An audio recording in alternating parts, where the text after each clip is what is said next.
Hello అండి, శ్రోతలకు నమస్కారం. నిశీధి నియంత నవల ఆఖరి భాగానికి స్వాగతం అండి. చదువుతున్నది లక్ష్మి. అప్పుడు సరిగ్గా సమయం రాత్రి 7:15 అయింది. అప్పుడే అటుగా వెళుతున్న ఆంగ్ల దినపత్రిక క్రైమ్ రిపోర్టర్ సంతోష్ సమాధి పేలిన శబ్దానికి ఉలిక్కిపడ్డాడు. ఆ పేలుడు శ్మశానంలోనే సంభవించినట్లు గ్రహించి షాక్ తిన్నాడు అతను.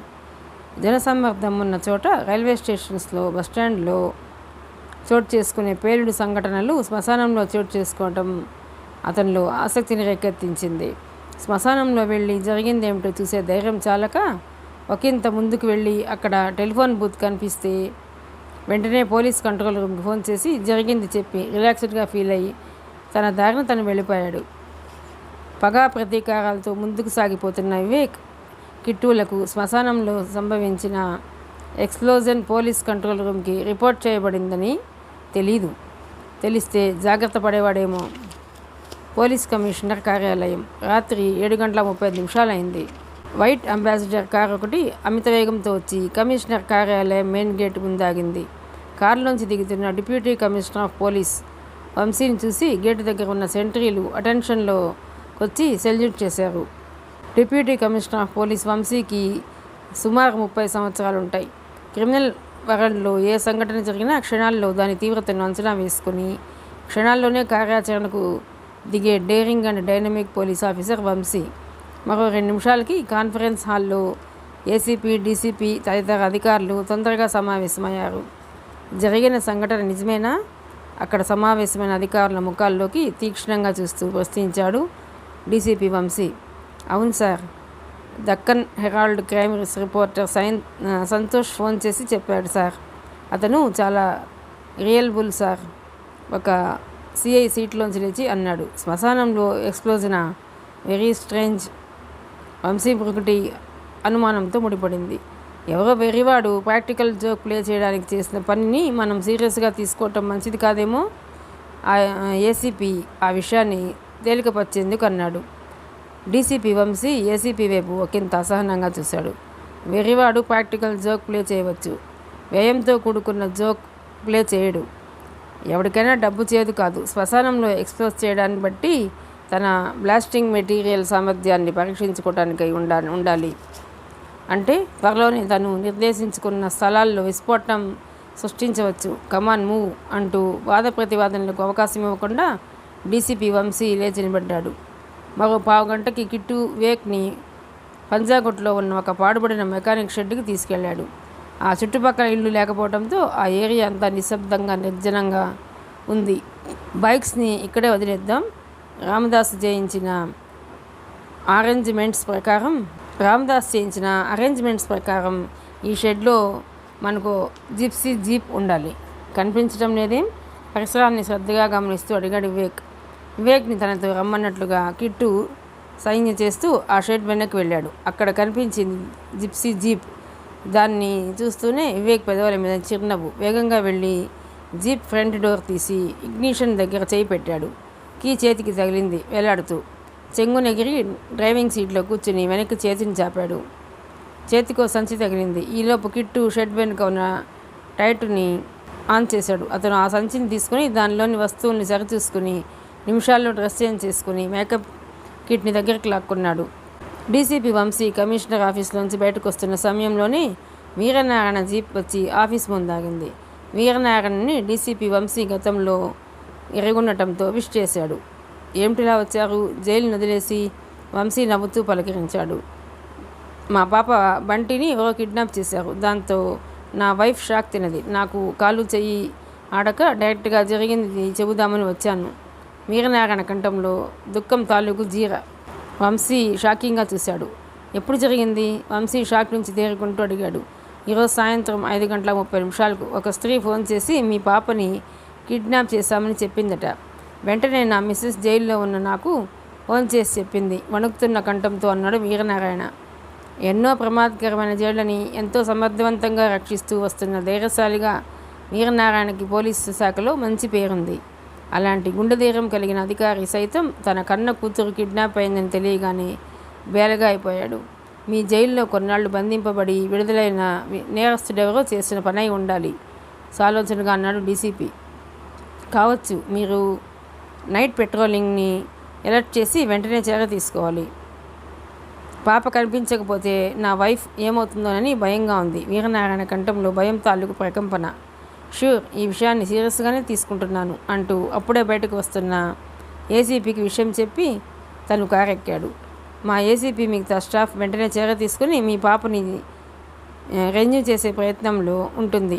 Sorry sir for not involving personally.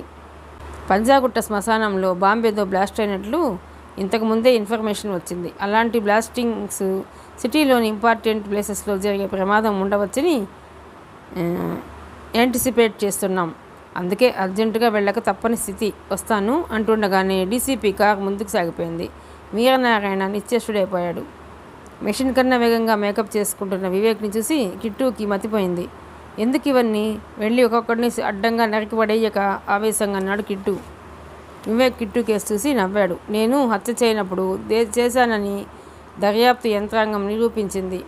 న్యాయస్థానం శిక్ష విధించింది. నాకు జరిగింది అన్యాయమని, చట్టం గుడ్డిదని, న్యాయం దారి తప్పి వెళుతోందని, ఒక వ్యక్తి నేరం చేయకపోయినా చేసినట్లు ఫేక్ ఎవిడెన్స్ సృష్టిస్తే నిర్దోషి దోషి అయిపోతాడని తెలియజెప్పాలి. కేవలం పగ సాధించుకోవటమే నా ధ్యేయం కాదు గంభీరంగా అంటున్న అతని కేసి విభ్రాంతిగా చూశాడు కిట్టు. ఆదిరెడ్డి ఇంటికి ఫోన్ చేసి ప్రస్తుతం అతను ఎక్కడున్నాడో తెలుసుకొనిరా ఆజ్ఞాపించాడు వివేక్. ఇప్పుడే క్షణాల్లో వస్తాను అంటూ కిట్టు వడివడిగా వెళ్ళిపోయాడు.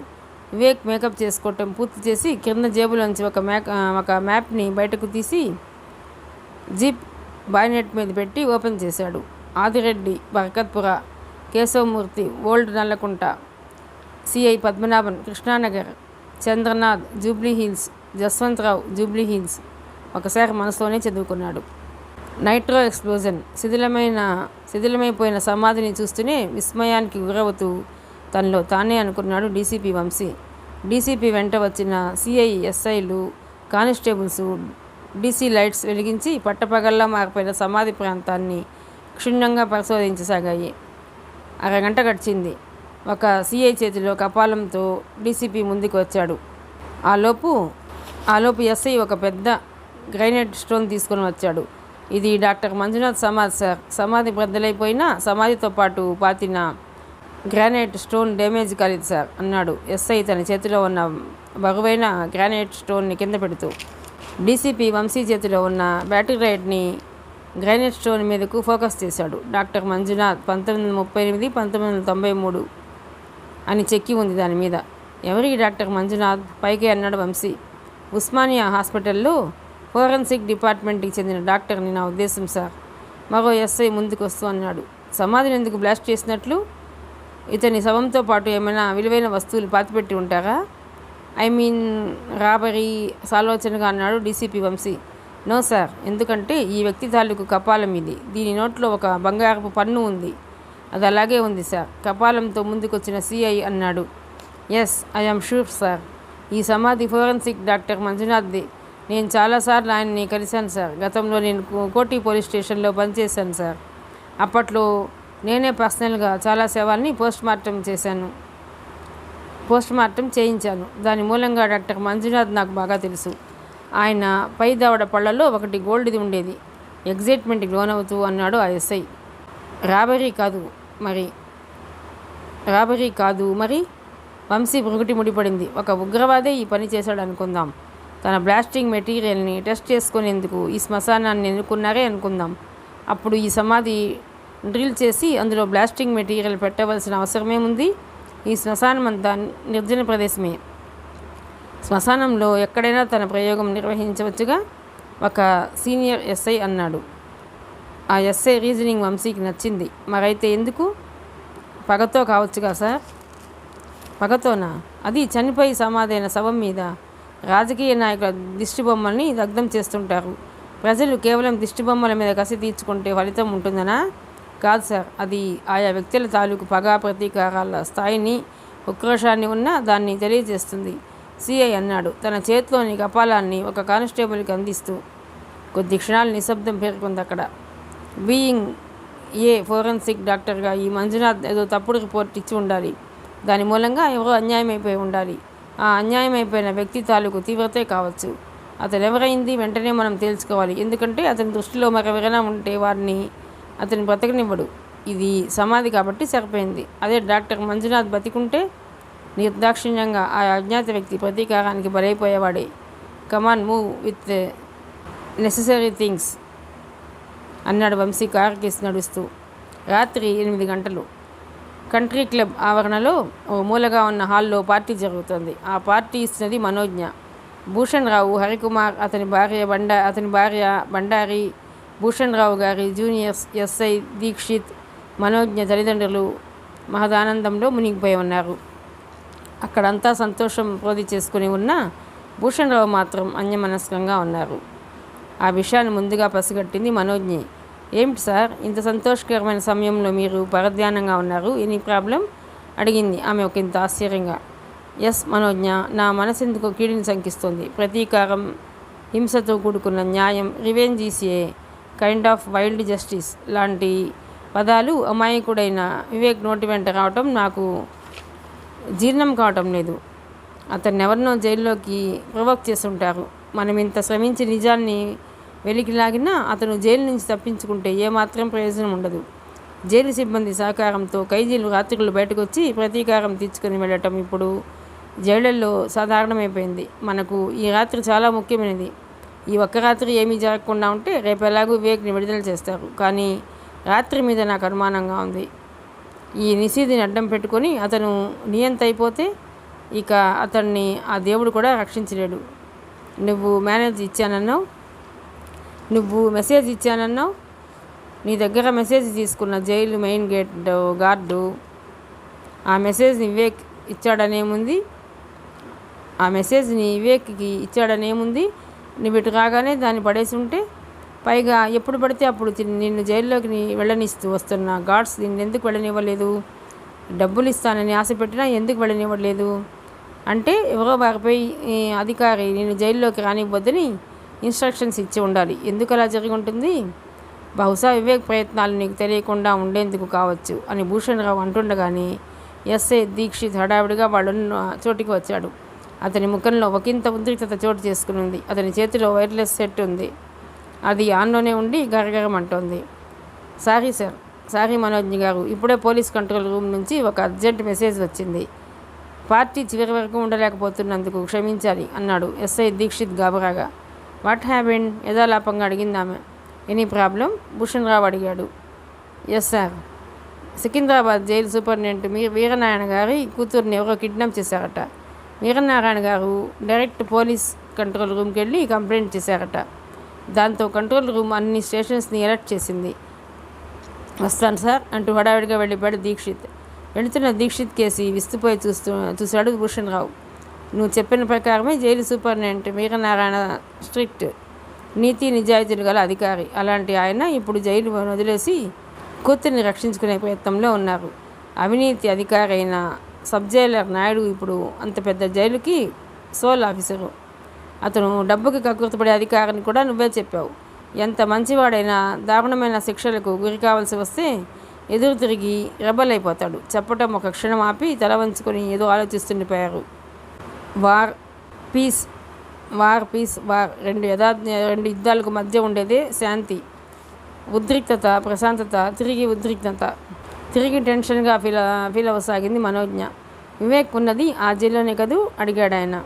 ఎస్, ఆ జైల్లోనే చెప్పింది ఆమె. జైలర్ కూతుర్ని కిడ్నాప్ ఎవరు చేస్తారు? ఆ జైల్లో శిక్ష అనుభవించి విడుదల ఖైదీలు లేదా జైలర్ని ఈ రాత్రికి జైలు నుంచి బయటకు పంపించాలనుకునేవాళ్ళు, అంతే కదా. వేరే వాళ్ళకి కిడ్నాప్ చేయాల్సిన అవసరం ఏముంటుంది? సాలోచనగా అన్నారు భూషణ్ రావు. దాంతో ఆమె మనసు నిజంగానే కీడుని శంకించింది. కిట్టు అనే రౌడీ రామదాస్ అనే మాజీ బందిపోటు శిష్యుడు. యాజ్ ఏ క్రిమినల్ లాయర్గా తెలుసు నాకు ఇది. కిట్టు తన మెసేజ్ని ఎవరికి పంపిస్తాడు? తన గురువుకే కదా. తన గురువు రామదాసు. కిట్టు మీరు చూస్తుండగానే జైల్లోకి పంపిన మెసేజ్ మీద సెల్ నెంబర్ 127, సెల్ నెంబర్ 118 అని రాసుందని నువ్వే చెప్పావు. వివేక్ సెల్ నెంబరు 118, మరి 127 సెల్ ఎవరిది? బహుశా రామదాసు దయ ఉండవచ్చేమో. ఆ 2 సెల్స్లో ఉన్న ఏ ఒక్క సెల్కి తన మెసేజ్ చేరినా రెండో సెల్కి ఆటోమేటిక్గా చేరిపోతుందనేదిగా కిట్టు ఉద్దేశం. ఇందులో ఏదో మతలబు ఉంది. అది ఏమిటనేది స్పష్టంగా చెప్పలేకపోతున్నాను. సెల్ నెంబర్ 127లో ఉంది రామదాసు అనేది నిజమైతే నిస్సందేహంగా ఏదో జరిగిపోతుందనే నా ఊహ నిజమై తీరే అవకాశం ఉంది. నేను క్రిమినల్ లాయర్ని. క్రిమినల్ లాయర్స్కి కేవలం ఐపీసీ, ఐఈఏ, సిపిఐ తోటే పని కాదు. నేరస్తుల మనస్తత్వాన్ని, దోషైన నిర్దోష మనస్తత్వాన్ని, దర్యాప్తు యంత్రాంగం ప్రవర్తనని, స్వార్థాన్ని క్షుణ్ణంగా అర్థం చేసుకోక తప్పని స్థితి ఉంటుంది. కిట్టు మెసేజ్లోని ఈ సంకేతాల గురించి నిన్న నువ్వు చెప్పగానే రామదాస్ కేసును డీల్ చేసిన లాయర్కి ఫోన్ చేసి వివరాలన్నీ రాబట్టాను. రామదాసు శిక్షాకాలం పూర్తయిపోవస్తోంది. పైగా అతను క్యాన్సర్తో బాధపడుతున్నాడట. మానవతా దృక్పథంతో అతన్ని అతి త్వరలోనే వదిలేసే అవకాశాలు ఉన్నాయట. అతను గతంలో లూటీ చేసిన బ్యాంకు తాలూకు సొమ్ము అతని దగ్గర ఎక్కడో భద్రంగా ఉందట. అతని పగ మంత్రి జస్వంతరావు మీద తన జవసత్వాలు ఉడికిపోయాయి కనుక తన పగ తీర్చుకోవడానికి వేరొకరిని ఆయుధంగా ఉపయోగించే అవకాశాలు లేకపోలేదు. జైల్లో ఉన్నవాడికి రహస్య స్థలంలో నన్ను కలుసుకోగలవా అని మెసేజ్ పంపిస్తే ఏమిటి అర్థం? జైలు నుంచి తప్పించుకురమ్మనేగా. అతి త్వరలో విడుదల కాబోయే రామదాస్కి ప్రాణాలకు తెగించి తప్పించుకోవాల్సిన అవసరం ఏముంటుంది? I think we have to take a serious action to restrict the anticipating revenge from side of Vivek సీరియస్గా అన్నారు భూషణ్ రావు. అప్పటికీ చాలా ఆలోచించింది మనోజ్ఞ.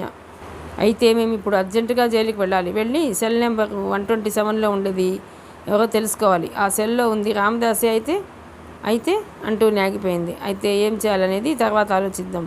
ముందు జైలు దగ్గరికి వెళ్ళి సెల్ నెంబర్ 127లో ఉండేది ఎవరో కనుక్కో. మనకట్టే టైం లేదు. ఒక మనిషి తప్పు చేసేలా చేయడానికి పెద్దగా సమయించక్కర్లేదు. తప్పు చేయకుండా, నేరస్తుడు కాకుండా మంచివాడుగా మిగిల్చడానికి చాలా కష్టపడాల్సి ఉంటుంది. నీ పట్టుదల మూలంగా మన దేశ నేర పరిశోధక ప్రపంచంలో సమూలమైన మార్పు రాబోతోంది. ఈ కేసుతో నన్ను లింకప్ చేసి నాకు గుర్తింపు వచ్చేలా చేశావు. రేపటి పేపర్స్ వివేక్ కేసుని, నీ పరిశోధనని హైలైట్ చేసి తీరుతాయి. సాయంత్రం కోర్టు వాయిదా పడే ఆ సమయానికి ఎంతమంది జర్నలిస్ట్ అటెండ్ అయ్యారో చూసావుగా. వాళ్ళంతా సిబిసిఐడి క్రైమ్ డిఐజీ సదాశివన్ చుట్టుముట్టడం చూసావుగా. సదాశివాన్ని చుట్టుముట్టడం చూసావుగా. తప్పుడు నడకలతో నిండిన నేర చరిత్రని తిరగరాయబోయే ఈ సమయంలో తిరిగి వివేక్ తప్పు చేయటం అభిలషణీయం కాదు. దాని మూలంగా మనం ఆశిస్తున్న ఫలితం లభించదు. కమాన్ మూవ్ అన్నారు ఆయన ఎంతో ఉద్వేగంతో. మరో మనిషికి మనోజ్ఞ కానీ బండారి కానీ అక్కడ లేరు. మరో నిమిషానికి మనోజ్ఞ కానీ బండారి కానీ అక్కడ లేరు. కిట్టు వస్తూనే వివేక్ని చూసి నిర్ఘాంతపోయాడు. ఏమాత్రం గుర్తుపట్టలేని విధంగా తయారైపోయాడు. వివేక్ ఈ రహస్య స్థలంలో వివేక్ తప్ప మరొకరు ఉండే అవకాశం లేదని కిట్టుకు తెలియబట్టి అతను వివేక్ అని పోల్చుకున్నాడే తప్ప మామూలుగా అయితే అది అసాధ్యమయ్యేది. ఆదిరెడ్డి ఇంట్లో ప్రస్తుతం ఎవరూ లేరు. అతని భార్య పిల్లలు అంతా పెళ్లికి ఊరెళ్ళారట. ఆదిరెడ్డి ఇంటికి రాలేదట. 1 గంటలో రావచ్చట. అయినా ఆదిరెడ్డి ఇంటికి 2 ఆర్మ్ గార్డ్స్ ఎప్పుడు పహరా కాస్తుంటారు. ఎలా చంపగలవు అడిగాడు Kittu. Glass cutter, vacuum creator, vacuum holder, surgical glasses, Ruger GP 100 magnum point, 357 double action revolver, AK-47 with telescopic lens జీప్లో ఉన్నాయా? గంభీరంగా అడిగాడు వివేక్. ఉన్నాయి. అన్నీ నువ్వు కోరినట్లుగానే, రామదాస్ చెప్పినట్లుగానే సిద్ధం చేశాను. నువ్వు చెక్ చేసుకోలేదా? జీప్ వెనుక భాగం వైపు చూస్తూ అడిగాడు కిట్టు. ఉన్నాయి కదా. ఉన్నప్పుడు 2 ఆర్మ్ గార్డ్స్ నన్నేం చేయగలరు? ధీమా వ్యక్తం చేస్తూ అన్నాడు అతను. కిట్టు బిత్తరబోయి చూస్తుండిపోయాడు అతని వైపు. 1 గంట వెయిట్ చేయాలన్నమాట స్వాగతంలో అనుకున్నాడు వివేక్. కానీ అతనికి తెలియని విషయం ఒకటి ఉంది.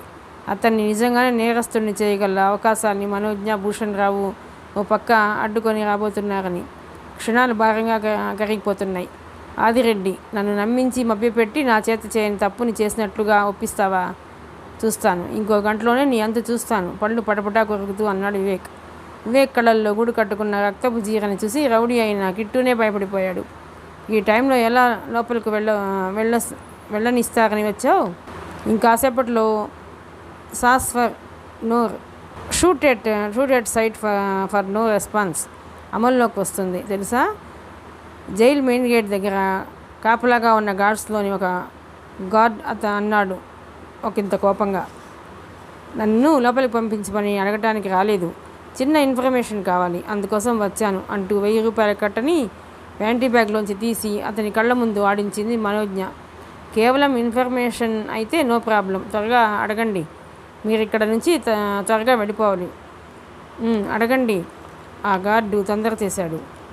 సెల్ నెంబర్ 127లో ఉంటున్నదెవరు అడిగింది ఆమె ఆతృతను అణుచుకుంటూ. రామదాసని, ఓ మాజీ బందిపోటు. ఇంతే కదా, ఇంకెళ్ళిరా, మాపై అధికారులు ఇటొచ్చి మిమ్మల్ని చూశారంటే మా ఉద్యోగాలు ఎగిరిపోతాయి, వెళ్ళమ్మా అన్నాడు ఆ గార్డు గబరాగా. మనోజ్ఞతో పాటు బండారి కూడా పక్కలో బాంబు పడ్డట్టు అదిరిపడ్డాడు. క్షణాల్లో వాళ్ళ మొహాలు తెల్లగా పాలిపోయాయి. ఆ షాక్ నుంచి వేగంగా తేరుకున్నామే మరేదో అడిగేందుకు నోరు తెరుస్తుండగానే, ప్లీజ్ మేడం, మమ్మల్ని వదిలేయండి, ఇది టైం కాదు, కావాలంటే రేపు రండి, గార్డ్ తెగేసి చెప్పాడు ఎంతగానో భయపడిపోతూ. ఆ మరుక్షణం మనోజ్ఞ, బండారి ఎక్కిన ఆటో తిరిగి కంట్రీ క్లబ్ కేసి దూసుకుపోయింది. వీరనారాయణ కూతురు కిడ్నాప్ కావటాన్ని పోలీసు తేలిగ్గా తీసుకోలేదు. క్షణాల్లో అన్ని పోలీస్ స్టేషన్స్ని అలర్ట్ చేశారు. వ్యానులు, జీపులు ఆ చీకటి రాత్రి వేళ నగరపు రోడ్ల మీద వేటకొక్కల్లా పరుగులు తీసాగాయి. సో నేను ఊహించిందే నిజం, తడారిపోయిన కంఠంతో అన్నాడు భూషణ్ రావు.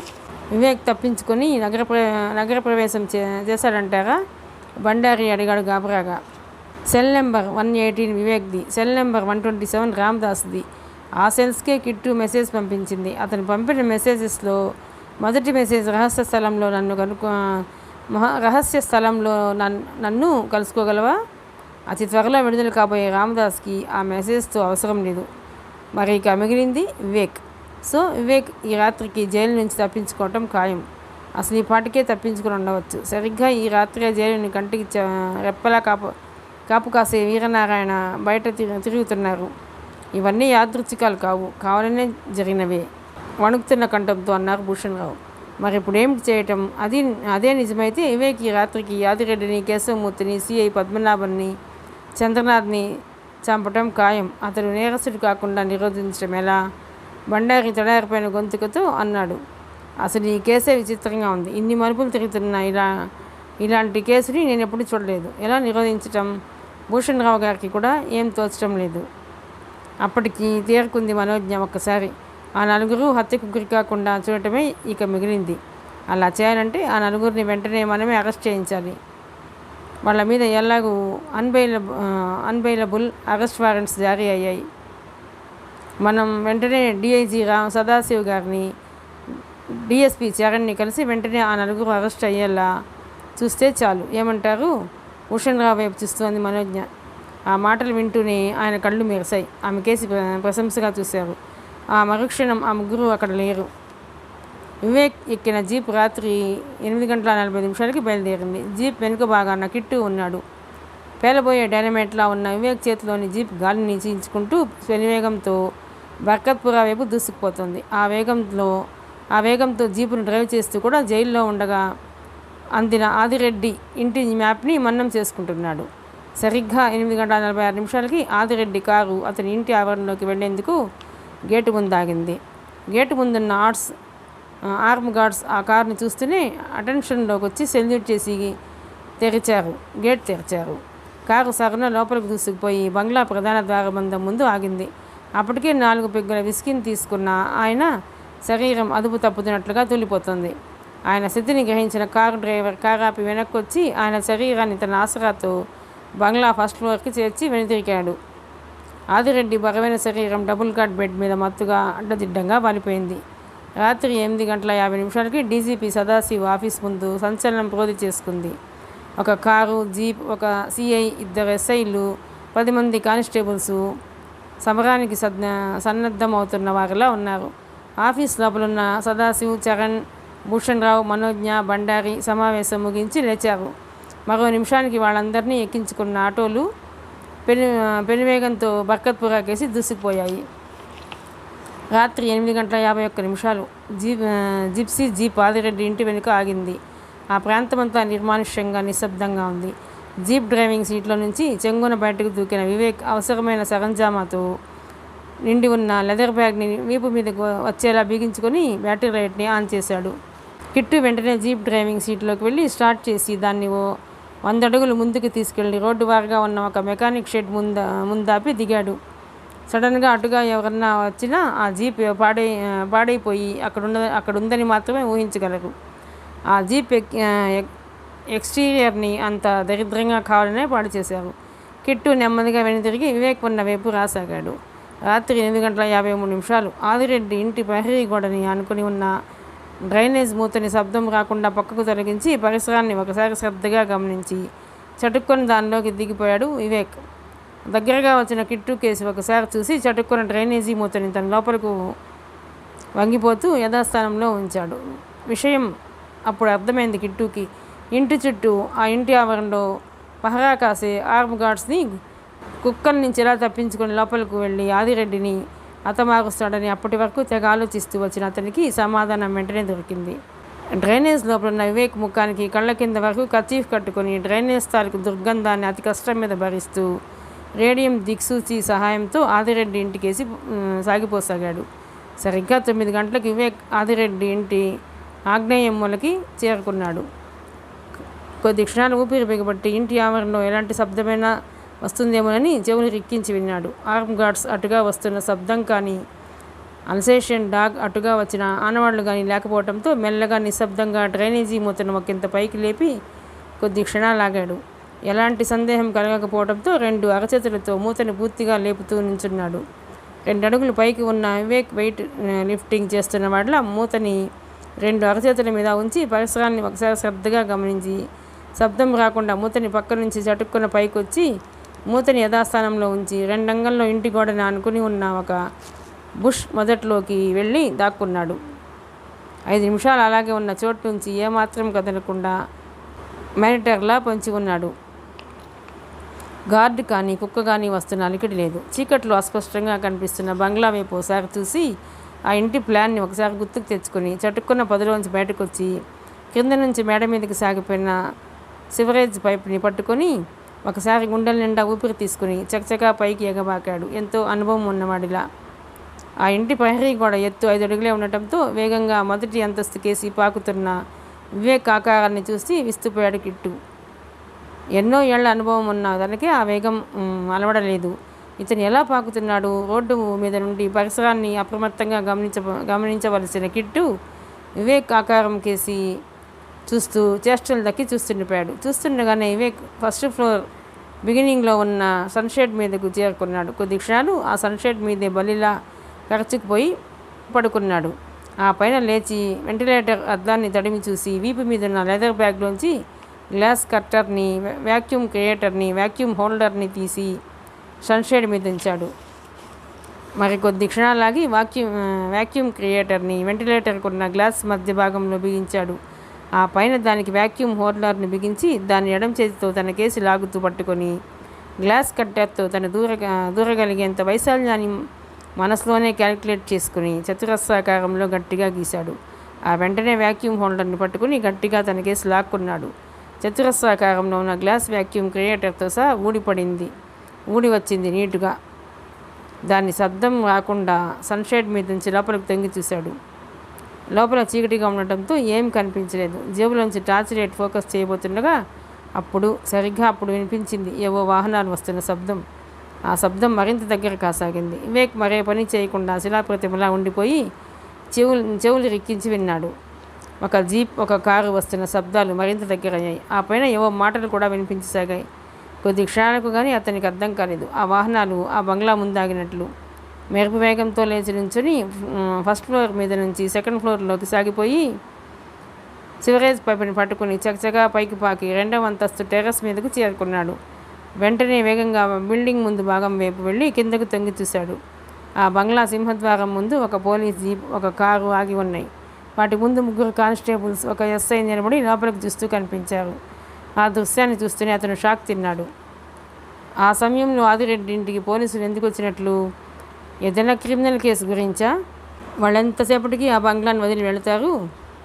ముందుగా అనుకున్న పథకం ప్రకారం ఆదిరెడ్డి రాత్రి 9:30 హత్య చేయాలి. ఇప్పుడు హఠాత్తుగా వచ్చిన పోలీసుల మూలంగా పథకం ముందుకు జరిగేలా ఉందే ఎలా? ఏది ఏమైనా వాళ్ళు వెళ్లే వరకు ఆగి తన పనిని చేసుకోవాల్సి ఉంటుంది. ఆలోచన వస్తువుని అక్కడే ఉన్న ఒక సిమెంట్ దిమ్మ మీద కూర్చొని కిందకి చూడసాగాడు. ఒకవేళ క్రిందన్న పోలీసులు సడన్గా తలెత్తి పైకి చూసినా చీకటి మూలంగా టెర్రస్ మీదున్న అతను కనిపించే అవకాశం లేదు. ఒకవేళ తను కట్ చేసిన వెంటిలేటర్ గ్లాస్ హోల్ పోలీసుల దృష్టికి వస్తుందా? ఒక క్షణం ఆ ఆలోచనతో టెన్షన్గా ఫీల్ అయ్యాడు అతను. పోలీసులు బంగ్లాలోకి వెళ్ళిన హాల్లో ఆగిపోయి పనివాడితో బెడ్రూమ్లో ఉన్న ఆదిరెడ్డికి కబురు చేస్తారే తప్ప నేరుగా మర్యాద లేకుండా ఆదిరెడ్డి బెడ్రూమ్లోకి వెళ్ళకపోవచ్చు. ఒకవేళ బెడ్రూమ్లోకి వెళ్ళినా బాత్రూంలోకి వెళ్ళకపోవచ్చు. అలా అతను ఆలోచిస్తూ కిందకి చూస్తూ ఒక్కసారిగా షాక్ తిన్నాడు. నో నో అని అరుస్తున్న ఆదిరెడ్డిని 2 పోలీసు అధికారులు బలవంతంగా తీసుకెళ్ళి జీప్లో కూలేశారు. జరిగిందేమిటో ఒక క్షణం అర్థం కాలేదు అతనికి. అర్థం కాగానే అతని మొహం పాలిపోయింది. మరొక పావు గంట ఆగి ఉంటే ఆదిరెడ్డి తన చేతిలో దారుణంగా హత్య గావింపబడేవాడు. చూస్తుండగానే ఆ అవకాశం చేజారిపోయింది. ఎందుకు ఇలా జరిగింది? క్రిమినల్ లాయర్ అయిన ఆదిరెడ్డినే పోలీసులు బలవంతంగా తీసుకెళ్లారంటే ఏమిటి అర్థం? ఏం జరుగుంటుంది? చూస్తుండగానే వచ్చిన జీప్, కారు ఆ ఇంటి ఆవరణ దాటి రోడ్డెక్కేశాయి. నిస్పృహగా పిడికిళ్ళు బిగించి నుదుటిని టప్ టప్ కొట్టుకున్నాడు. అతని కళ్ళ వెంట నిస్సహాయక తాలూకు నీళ్లు. అదృష్టం పోలీసుల రూపంలో వచ్చి ఆదిరెడ్డిని వరించిందా? Lucky bastard. అతనికి ఆ క్షణాన కారులో ఉన్న మనోజ్ఞ కనిపించే అవకాశం లేకపోయింది. ఉండి ఉంటే జరిగిందేమిటో ఊహించగలిగేవాడేమో.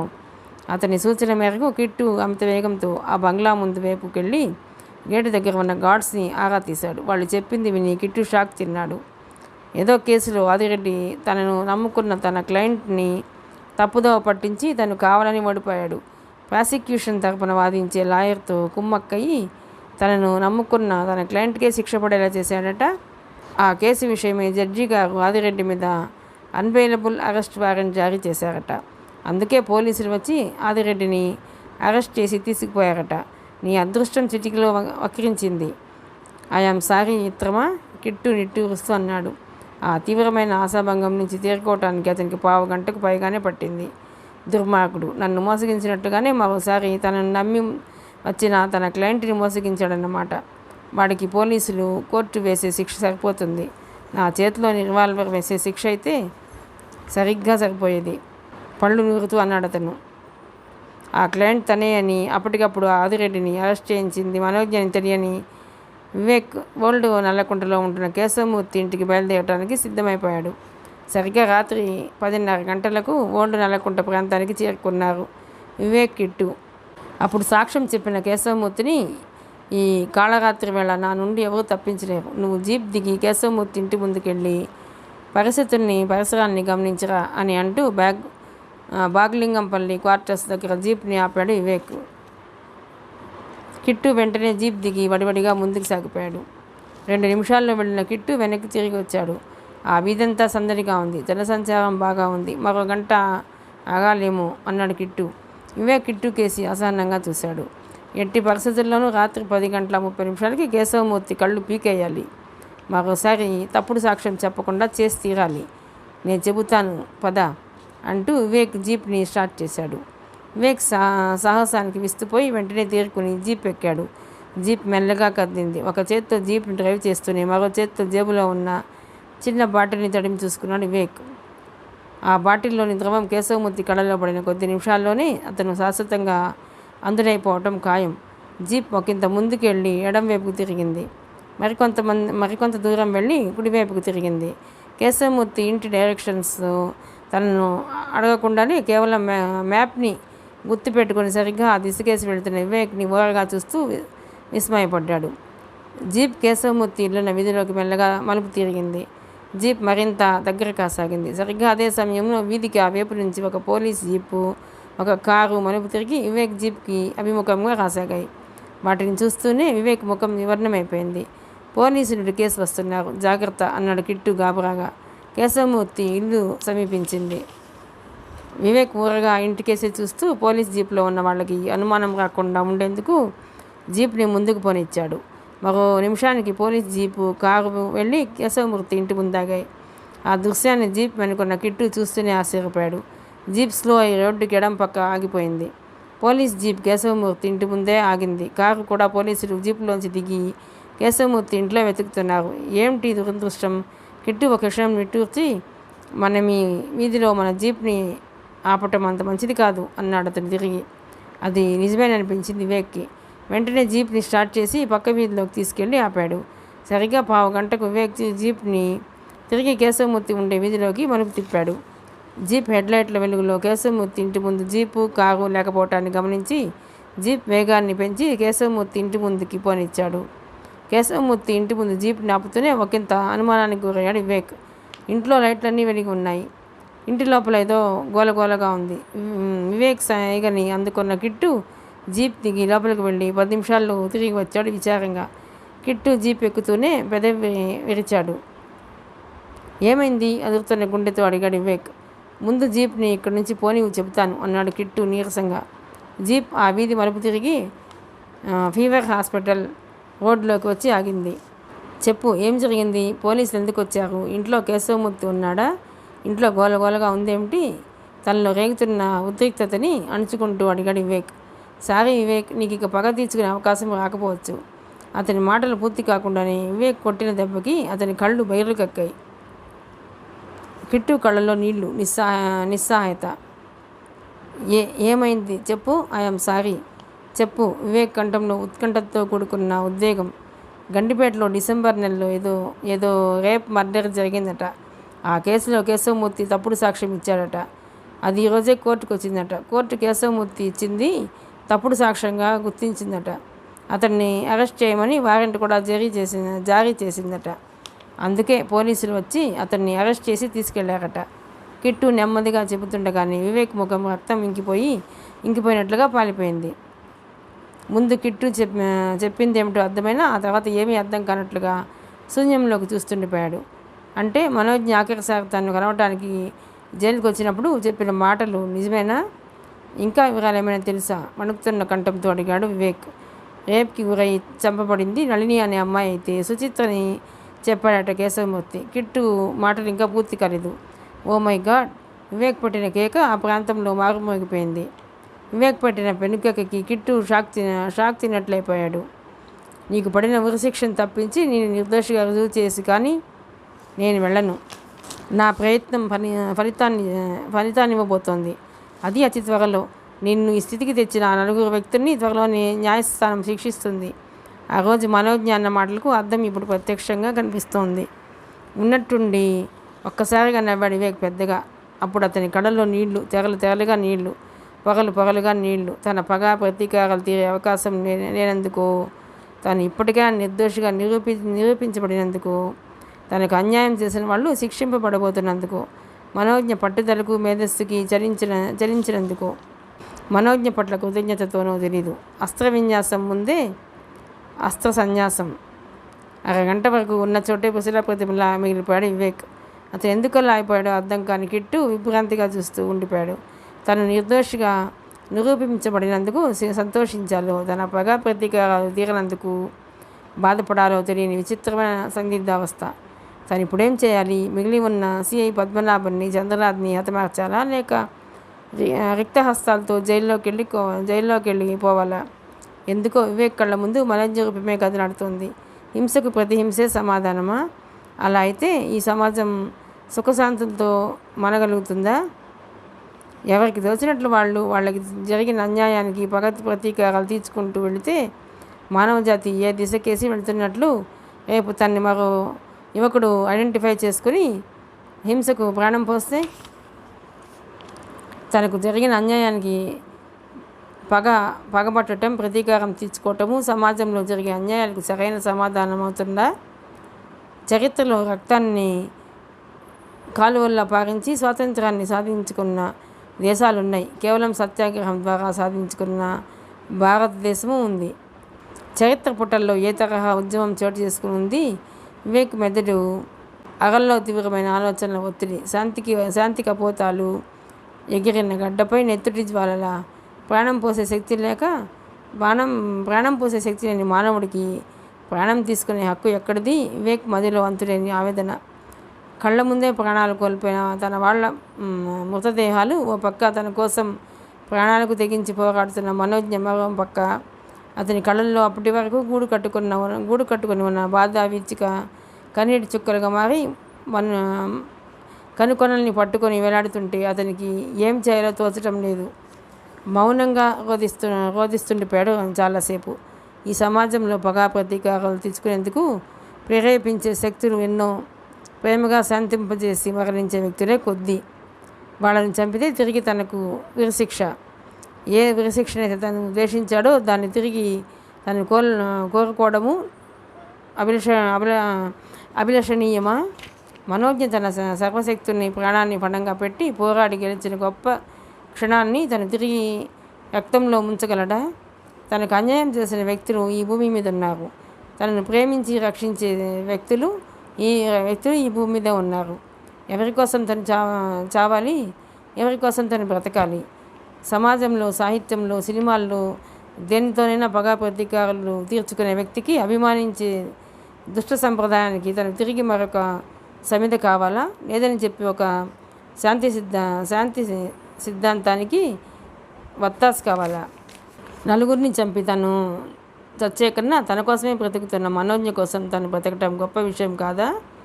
ఆ నలుగురిపై తనకున్న పగా ప్రతీకారాలు గొప్పవా? తనపై ఆమెకున్న ప్రేమ గొప్పదా? ముమ్మాటికి మనోజ్ఞ ప్రేమే గొప్పది. దాన్నే తను బతికించాలి. తను బతికి ప్రేమని బతికించుకోవాలి కానీ తను చచ్చి ప్రేమని చంపటం అమానుషం. చరిత్రలో బుద్ధుడు మిగిలాడా? రాజ్యకాంక్షతో రక్తాన్ని పారించిన రాజులు మిగిలారా? ఈ పుణ్యభూమిని ఎన్ని లక్షల మంది రాజులేరారు. ఏరి వాళ్ళంతా వారి స్తూపాలేవి, జ్ఞాపికలేవి. కానీ ఒక బుద్ధుడు ఇప్పటికీ మిగిలి ఉన్నాడు. మరి ఎప్పటికైనా మిగిలే ఉంటాడు. అనంతమైన అంతర్మదనం తర్వాత ఒక స్థిరమైన అభిప్రాయానికి వస్తూ డ్రైవింగ్ సీట్లోంచి లేచాడు వివేక్. జీప్ని ముందుకు పోనివ్వు అన్నాడు గంభీరంగా జీప్ వెనక్కి వెళుతూ. కిట్టు అణుబాంబు మీద కాలేసిన వడలా అదిరిపడ్డాడు. అయినా అది శాసనంలా ఉంది. కిట్టు డ్రైవింగ్ సీట్లో కూర్చుని జీప్ని స్టార్ట్ చేశాడు. కళ్ళు మూసుకున్న వివేక్ కళ్ళ ముందు మనోజ్ఞ రూపం, శాంతి తపోతం, మనిషిని మానవత్వానికి స్మరించే సరికొత్త మలుపు. అర్ధరాత్రి అయ్యేసరికి ముకుందరావుని, చంద్రనాథ్ని, సిఐ పద్మనాభన్ని కూడా డిఐజీ సదాశివ అరెస్ట్ చేయించాడు. తెల్లవారుజామున 5:30 గంటలకి జైల్లోకి వెళ్ళిన కట్టెల లారీలో వివేక్ ఉన్నాడు. రామదాసుకి ఏం సమాధానం చెప్పాలా అనుకుంటూ వెళ్ళిన వివేక్కి రామదాసు సెల్ ఖాళీగా కనిపించింది. సమాధానం చెప్పవలసిన ప్రమాదం తప్పినందుకు ఆనందం ఓ పక్క, హఠాత్తుగా ఏమైపోయాడన్న నిశ్శబ్దం మరో పక్క. ఆ రాత్రే 1 గంటకు పోబోతున్న తన ప్రాణంతో పోరాడి ఏదో లెటర్ రాసి వివేక్కి ఇవ్వమని చెప్పి రామదాసు చనిపోయినట్లు ఉదయం 7 గంటలకు తెలిసింది వివేక్కి. వీరనారాయణ కూతురు బంటి ఉదయం 7 గంటలకు క్షేమంగా ఇంటికి చేరుకుంది. ఆత్మీయుడైన వివేక్కి హింస పట్ల నిన్ను ప్రేరేపించి తప్పు చేశానా అన్న వ్యధతో వెళ్ళిపోతున్నాను. నన్ను క్షమించు. మిగిలిన నా డబ్బు ఎక్కడ దాచిపెట్టానో ఈ లెటర్లో కింద రాశాను. మనోజ్ఞ మూలంగా నువ్వు రక్షింపబడతావని రాత్రి 12:30కే నాకు తెలిసింది. నువ్వేమీ హత్యలు చేయకుండా క్షేమంగా జైలుకు తిరిగి రావాలని నా ఆకాంక్ష. నేను ఇస్తున్న డబ్బుతో నువ్వు ఇకపై నీలాగా అన్యాయమైపోయే అమాయకుల్ని రక్షించాలని ఆఖరి కోరికగా కోరుకుంటున్నాను. ఇట్లు నీ రామదాసు. ఆ లెటర్పై 2 కన్నీటి బొట్లు నిశ్శబ్దంగా రాలిపడ్డాయి వివేక్ కళ్ళ నుంచి. ఉదయం 10 గంటలకు జైలు నుంచి విడుదలయ్యి బయటకు వెళ్ళిన వివేక్కి గేటు దగ్గరే కన్నీటితో నిలబడి ఉన్న మనోజ్ఞ కనిపించింది. మౌనమే భాషగా వివేక్ వెళ్ళి మనోజ్ఞ తెచ్చిన కారులో కూర్చున్నాడు. ప్రేమే శాశ్వతం, శాంతే శాశ్వతం. అందుకే రాత్రి నువ్వు జైలు నుంచి తప్పించుకున్నా ఏ నేరం చేయకుండా తిరిగి జైలుకి వెళ్ళిపోయావు అంది మనోజ్ఞ డ్రైవ్ చేస్తూ. వివేక్ ఆశ్చర్యంతో కూడుకున్న ఆనందోద్వేగంతో ఆమె కేసు చూశాడు. మనోజ్ఞ కుడి చేతితో స్టీరింగ్ని కంట్రోల్ చేస్తూ ఎడం చేత్తో వివేక్ చేతిని ప్రేమగా స్పృశించింది. ఆ అమృత హస్తమే అదృశ్య హస్తమై రాత్రి తనను మనిషిగా మిగిల్చిందేమో. మనోజ్ఞ చేతిని నెమ్మదిగా తన పెదాలకు ఆనించుకున్నాడు వివేక్. అత్యాధునిక నేర పరిశోధక శాస్త్రాన్ని మన దేశంలో ఎవరైతే ప్రవేశపెట్టి నిర్దోషులు దోషులుగా ముద్ర వేయబడకుండా చూస్తారో వారికే ఈ నవల అంకితం. అయిపోయిందండి. మరో మంచి నవలతో మళ్ళీ కలుద్దామండి. ప్లీజ్ అండి, ఈ నవల కనుక మీకు నచ్చినట్లయితే లైక్ చేయండి, షేర్ చేయండి, సబ్స్క్రైబ్ చేయండి. బాయ్.